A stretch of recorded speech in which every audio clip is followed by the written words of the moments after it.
안녕하세요. 2025년 8월 8일 금요일 마감 기준 한 주간의 K 주식시장을 쉽고 명쾌하게 짚어보는 시간입니다.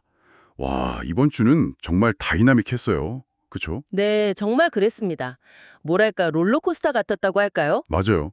특히 조선주하고 일부 바이오주는 정말 시비가 극명하게 엇갈렸는데요. HJ중공업 같은 경우는 주간으로 59% 넘게 급등하면서 와, 조선 테마 정말 뜨겁다. 이걸 보여줬고. 네, 그랬죠. 반면에 네이처셀은 주력 파이프라인 그 허가 불발 소식 때문에 한 42% 넘게 하락하면서 투자자분들 마음이 좀 아프셨을 것 같아요. 아유, 네, 속상한 소식이었죠. 이런 개별 종목들 움직임 뒤에 뭔가 좀 더 큰 흐름이 있었겠죠? 네, 그럼요. 일단 시장 전체 흐름부터 좀 짚어볼까요? 코스피는 주 초반에는 쭉 오르다가 금요일에 차익 실현 매물이 좀 나왔어요. 그래서 3,210선에서 마감을 했습니다. 주간으로는 뭐 조금 오르긴 했는데 마지막 날 0.55% 하락으로 끝났죠. 코스피는 약간 숨고르기 느낌이었군요. 네, 그런데 코스닥은 달랐어요. 5거래일 연속으로 상승하면서 800선을 넘어서 809선까지 딱 안착하는 아주 강한 모습을 보여줬습니다. 와, 코스닥은 정말 강했네요.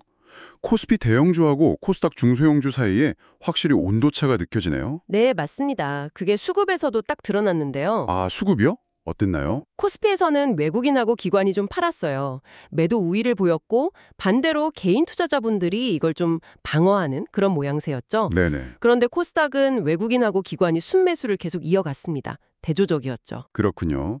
그럼 이런 흐름은 뭐랄까 대형주보다는 중소형 성장주 쪽으로 시장 관심이 좀 옮겨가고 있다? 이렇게 볼 수도 있겠네요. 네, 충분히 그렇게 해석할 여지가 있습니다. 주 초반에는 그 세제 개편안 우려가 좀 가라앉으면서 반발 매수가 좀 들어왔고요. 그 다음에는 중국 단체 관광객들 무비자 입국 허용할 거다 이런 기대감. 그 이슈 있었죠. 네, 그리고 또 한미 간의 산업협력, 뭐 조선이나 반도체 같은 거요. 이런 이슈들이 계속 나오면서 특정 테마 중심으로 시장이 좀 움직였어요. 특히 금요일로 갈수록 이런 테마별 움직임이 더 강해졌죠. 네. 이렇게 시장이 좀 빠르게 움직이고 테마별로 막 급등락할 때는 항상 유의하실 점이 있습니다. 여러분, 잠시 안내 말씀드릴게요.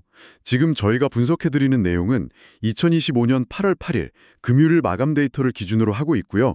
아무래도 데이터 처리 과정에서 오류가 있을 수도 있고 저희가 사용하는 분석 방법이 아직 검증되지 않았을 수도 있다는 점 미리 말씀드립니다. 그리고 가장 중요한 건데요. 이 내용은 절대로 특정 종목에 대한 투자 권유가 아닙니다. 모든 투자는 여러분 자신의 판단과 책임하에 하셔야 하고 원금 손실 가능성이 있다는 점 꼭 기억해 주시기 바랍니다. 네, 아주 중요한 말씀입니다.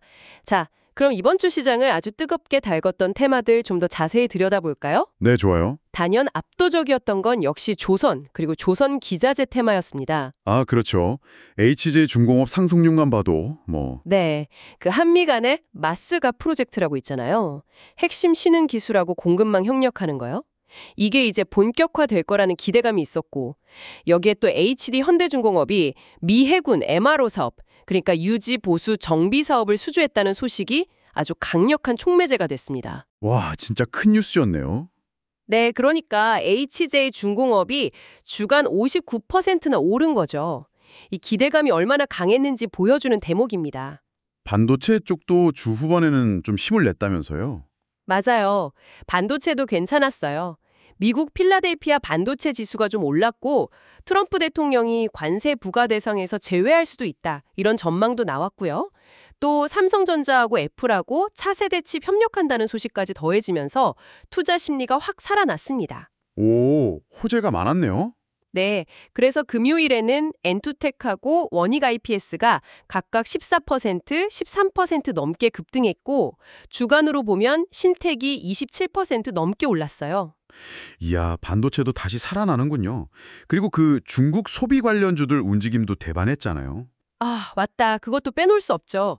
중국 단체 관광객 무비자 입국 허용 발표 딱 나고 나서 화장품, 엔터, 카지노 뭐 이런 쪽이 그냥 일제히 강세를 보였어요. 네, 관련주들 막 들썩였죠.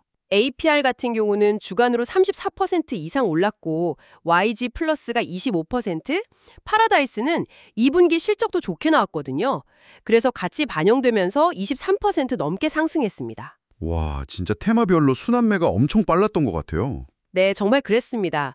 그 외에도 보면 주 후반에 미국하고 러시아 정상회담 가능성이 좀 나오면서 우크라이나 재건 테마가 갑자기 주목받았어요. SY 스틸텍은 금요일 하루에만 수불 2% 넘게 급등했고요. 주간으로도 36% 넘게 올랐네요. 와, 하루 만에 22%요? 대단하네요. 네. 그리고 또 미국 국무부가 김여정 북한 부부장 담화에 주목한다 이런 소식이 나오면서 남북 경협주들이 금요일에 좀 움직였고요. 또 코로나19 입원 환자가 국내에서 좀 늘었다는 소식에 관련 진단 키트나 치료제 관련주들이 금요일에 반짝 강세를 보이기도 했습니다. 정말 다양한 테마들이 움직였네요. 근데 이렇게 좋은 쪽만 있었던 건 아니죠. 하락한 테마들도 있었잖아요. 그렇죠. 빛이 있으면 그림자도 있는 법이니까요. 방위산업주들이 좀 안 좋았습니다. 그동안 좀 많이 올랐다는 부담감도 있었고 러시아 우크라이나 전쟁이 끝날 수도 있다는 가능성이 나오면서 주간 하락을 좀 주도했어요. 아, 총전 가능성 때문에요? 네. 그래서 LIG 넥스원 같은 경우는 금요일 하루에만 14% 넘게 하락했고 주간으로도 13% 이상 조정을 받았습니다. 꽤 큰 폭으로 조정을 받았네요. 네. 그리고 AI 관련주들도 계속 부진했어요. 주 초반에 정부 사업 탈락했다는 소식, 그 충격이 좀 계속 이어지는 것 같아요. 코난 테크놀로지는 주간으로 21% 넘게 빠졌고 솔트룩스도 15% 가까이 하락했습니다. AI 쪽은 아직 좀 힘든 시기군요. 네, 그리고 제약 바이오 섹터 안에서도 좀 차이가 있었는데요. 아까 말씀드린 네이처셀 풋모커가 반려권도 있었고 LG화학이 비만 치료제 임상 결과 발표했는데 이게 좀 실망스러웠어요. 또 mRNA 백신 연구 지원 중단, 개별 기업들의 악재들이 좀 나오면서 선별적으로 약세를 보였습니다. 정말 다양한 요인들이 얽히다 설킨 한 주였네요. 자, 그럼 전문가님, 이런 상황에서 투자자 여러분들은 어떤 전략을 좀 생각해 볼 수 있을까요? 일단 지난 4주간의 데이터를 좀 같이 놓고 보면요. 이번 주에 강했던 조선 관련주들, 그리고 에너지 저장 시스템, 그러니까 ESS 관련주들의 꾸준한 강세가 좀 눈에 띄어요. 아, ESS도 계속 좋아군요. 네. 반면에 AI나 금융, 그리고 일부 소비재 쪽은 상대적으로 좀 약세 흐름이 계속되고 있거든요. 그러니까 이런 구조적인 변화하고 또 이번 주처럼 단기적인 테마 모멘텀 사이에서 좀 균형을 잡는 게 중요해 보입니다. 결국 이번 주는 말씀하신 대로 정책 모멘텀, 예를 들면 마스크나 중국 관광객 유치 같은 거요.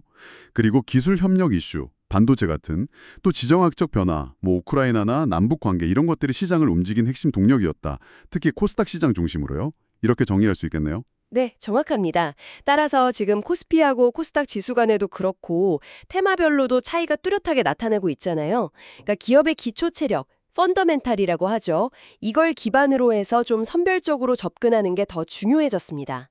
네, 펀더멘털 기반의 선별적 접근. 네, 특히 코스닥 시장에서 외국인하고 기관이 순매수를 보였는데 이게 다음 주에도 계속 이어질지 좀 주목해 볼 필요가 있고요.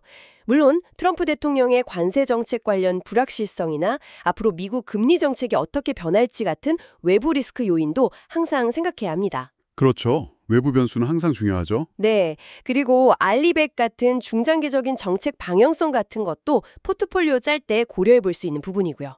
네, 알겠습니다. 이번 주는 대형주가 조금 주춤한 사이에 말씀하신 대로 정책이나 뉴스에 민감하게 반응하는 중소형 테마주들이 시장의 활기를 좀 이끌었던 것 같습니다. 앞으로 이런 국내 정책 효과가 계속될지 아니면 미국발 정책 변화 같은 외부 변수가 더 큰 영향력을 발휘할지 이걸 지켜보는 게 중요하겠네요. 맞습니다. 특히 요즘 글로벌화된 산업협력이 강화되고 있잖아요. 이런 흐름 속에서 우리 기업들이 어떤 새로운 기회를 잡고 또 성장 동력으로 삼을 수 있을지 이걸 찾아보는 과정 자체가 아주 중요한 투자 아이디어가 될 수 있을 거라고 생각합니다. 네, 좋은 말씀 감사합니다. 오늘 분석은 여기까지 하고요. 다음 주에 더 유익한 시장 정보로 다시 찾아뵙겠습니다.